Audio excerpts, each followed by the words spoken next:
Hello everyone, स्वागत है आपका सोशियोलॉजी नेट अचीव में। यूजीसी नेट सोशियोलॉजी के सिलेबस में जो यूनिट 9 है उसके क्वेश्चन को हम सॉल्व करेंगे जो एक्सपेक्टेड हैं, जो पूछे जा सकते हैं। क्वेश्चन फर्स्ट है, पर्यावरण के क्षेत्र में काम करने वाले प्रसिद्ध गैर सरकारी संगठन तरुण भारत भगत की स्थापना किसने की है। ये प्रीवियस ईयर में भी ये क्वेश्चन आ चुका है। तरुण भारत भगत की स्थापना किसने की है? राजेंद्र सिंह, कैलाश सत्यार्थी, रुक्मणी बनर्जी, भारत बत्रम।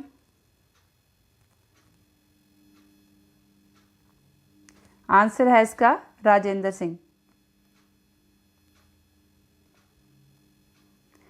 पर्यावरण के क्षेत्र में काम करने वाले जो प्रसिद्ध गैर सरकारी संगठन है तरुण भारत भगत, ये एक एनजीओ है जो कि लोगों को वन और जल संरक्षण के जो मुद्दे होते हैं उनमें जागरूक बनाने का काम कर रही है।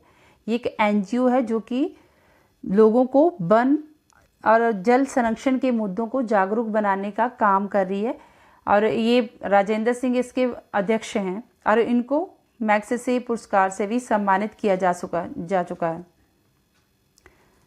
तरुण भारत भगत क्या है? एक गैर सरकारी संगठन है, एनजीओ है।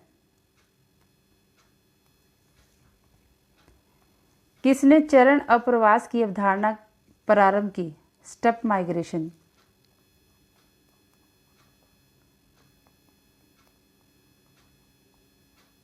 स्टेप माइग्रेशन की अवधारणा जो है शुरू की रेवेंस्टीन, डीजे बॉब, के डेविस, आशीष बोस। ये शुरू की है रेवेंस्टीन ने स्टेप माइग्रेशन की अवधारणा। रेवेंस्टीन ने ये स्टेप माइग्रेशन चरण अप्रवास की अवधारणा इन्होंने अपनी पुस्तक लॉ ऑफ माइग्रेशन में इस सिद्धांत को दिया है। स्टेप माइग्रेशन का सिद्धांत दिया है।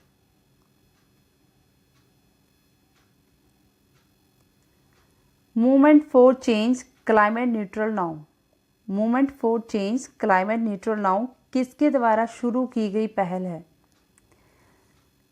ए, संयुक्त राष्ट्र पर्यावरण कार्यक्रम UNEP के द्वारा, या फिर संयुक्त राष्ट्र जलवायु परिवर्तन रूपरेखा अभिसमय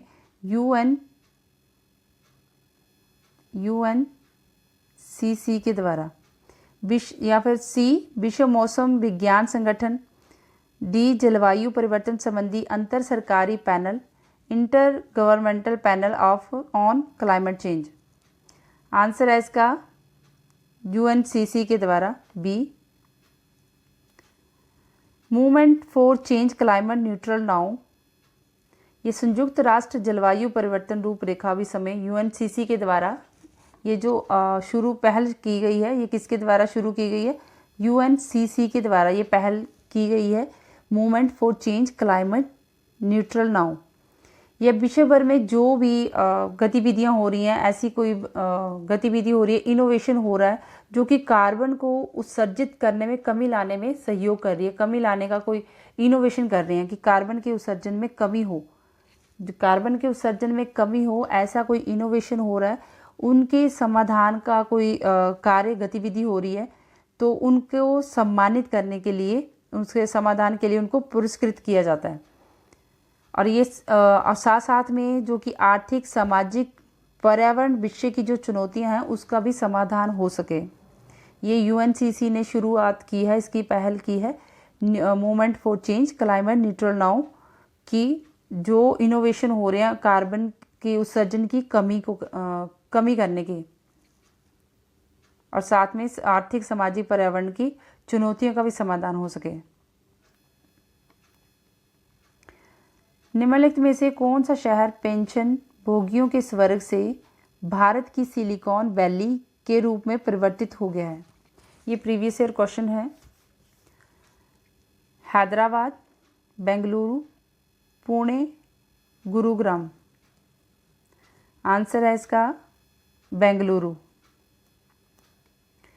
बेंगलुरु शहर जो कि पेंशन भोगियों का था, पेंशन भोगियों के स्वर्ग से अब वो भारत की राष्ट्र सिलिकॉन वैली बन गई है, वैलीकॉन के रूप में चेंज हो गया है।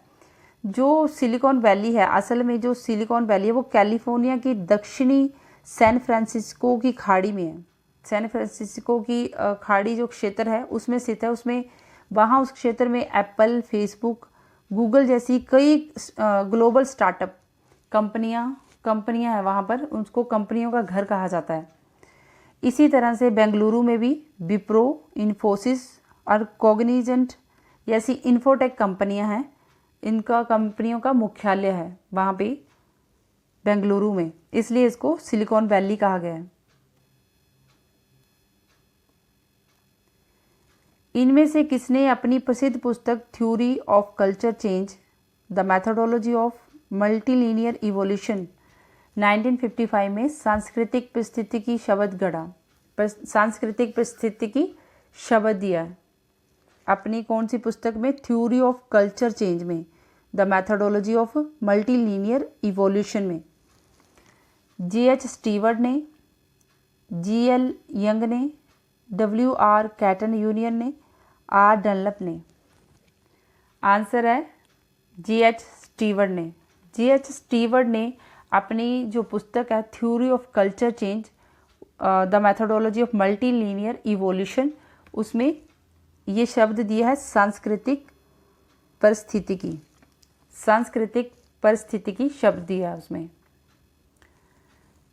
So friends, thanks and do like and subscribe my channel.